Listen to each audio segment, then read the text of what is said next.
কেউ চলে যাওয়ার সঙ্গে সঙ্গে দরজা বন্ধ করতে নেই। ছোটবেলায় মা শিখিয়েছিল। এই কথা যখন মা শিখিয়েছিল তখন আমি অনেক ছোট, বুঝিনি তেমন কিছু। তবুও চোখ বুজে মায়ের কথা মেনে নিয়েছিলাম।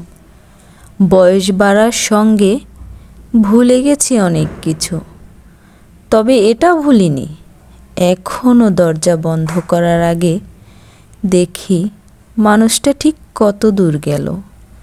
তারপর এমন আস্তে করে দরজাটা বন্ধ করে দেই যেন চলে যাওয়া মানুষটি কানে টু শব্দটি না যায়। জীবনে এমন কিছু মানুষ আছে যাদের ছেড়ে দিতে ভীষণ কষ্ট হয়। মনে হয় আরও কিছুক্ষণ আঁকড়ে ধরি।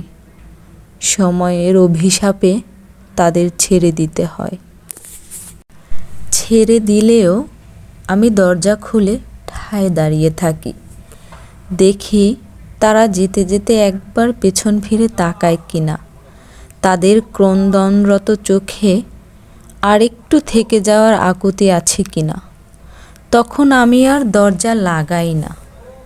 তখন আমি দাঁড়িয়ে থেকে তাদের চলে যাওয়া দেখি আর ভাবতে থাকি মানুষ কতটা স্বার্থপর। নিজের স্বার্থ ছাড়া কেউ কিচ্ছু বোঝে না, কেউ কিচ্ছু বুঝতেও চায় না।